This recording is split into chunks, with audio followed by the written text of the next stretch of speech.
Hi friends, welcome back to PF education Telugu.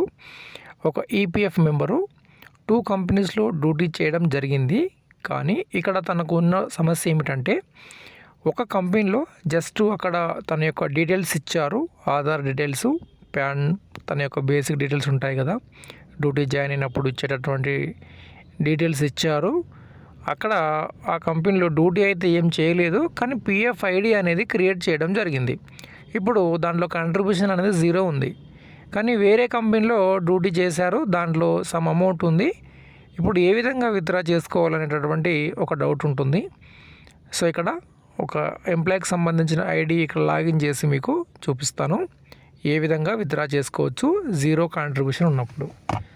Okay, దానికోసం EPF passbook website open చేసాము. ఇక్కడ మీ దగ్గర ఉన్నటువంటి UAN number, password, captcha code enter చేసి సైన్ ఇన్ మీద మనం క్లిక్ చేసినట్లయితే ప్రస్తుతం మనకు ఒక 1 టైం ఓటీపీ అనేది వస్తుంది. ఇది మనకు న్యూ అప్డేట్ అన్నమాట. ఓకే, ఇక్కడ ఓటీపీ ఎంటర్ చేస్తేనే మనం ఈపీఎఫ్ పాస్బుక్లోకి లాగిన్ అవుతాం. సో ఇది వరకు అలా లేదు, ఇది కొత్త అప్డేటు. సో ఈపీఎఫ్ ఇలానే చేస్తుంటుంది. మనకు ఉపయోగపడే అప్డేట్స్ చాలా తక్కువ వస్తాయి, అనవసరమైన అప్డేట్స్ ఎక్కువ వస్తాయి అన్నమాట. సో ఇక్కడ నేను ఓటీపీ ఎంటర్ చేసి లాగిన్ అవుతాను. ఇప్పుడు పిఎఫ్ పాస్బుక్లోకి లాగిన్ అవ్వడం జరుగుతుంది. ఇక్కడ కొంచెం కిందికి స్క్రోల్ డౌన్ చేసినట్లయితే టోటల్ పిఎఫ్ అమౌంట్ ఎంత ఉంది అనేది మనకు తెలుస్తుందన్నమాట. సో ఇది టోటల్ పిఎఫ్ అమౌంట్. మరి వీరికి ఒక ఐడిలో 0 కాంట్రిబ్యూషన్ ఉందని చెప్పాను. సో 0 కాంట్రిబ్యూషన్ ఉంది అని ఎలా తెలుస్తుంది అంటే, మెంబర్ వైజ్ బ్యాలెన్స్ అని క్లిక్ చేయాలి. క్లిక్ చేసినట్లయితే ఇక్కడ మనకు కనిపిస్తుంది అన్నమాట. ఈ విధంగా 2 ఐడీస్ ఇక్కడ మనకు ఓపెన్ అయ్యాయి.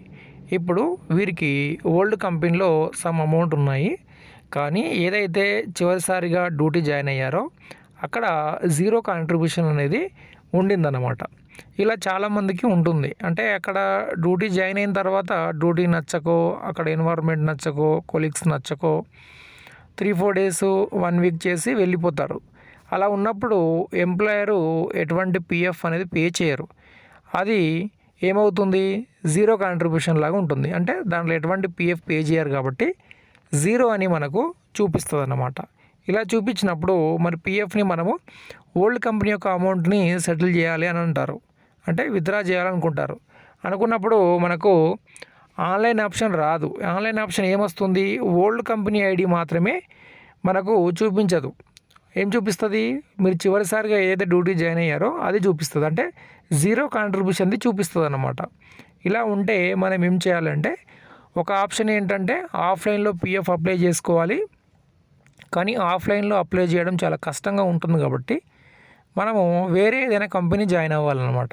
వేరే కంపెనీ జాయిన్ అయిన తర్వాత అక్కడ ఒక 6 months మినిమం డ్యూటీ చేసిన తర్వాత ఏదైతే పిఎఫ్ ఉన్నటువంటి అమౌంట్ ఉందో, ఐడి ఉంది కదా, ఈ ఐడిలో ఉన్నటువంటి పిఎఫ్ మరియు పెన్షన్ని కొత్తగా జాయిన్ అయినటువంటి కంపెనీలోకి ట్రాన్స్ఫర్ చేసుకోవాలి. అలా ట్రాన్స్ఫర్ చేసినప్పుడు మీ old company PF, present company PF 2 withdraw అవుతాయి.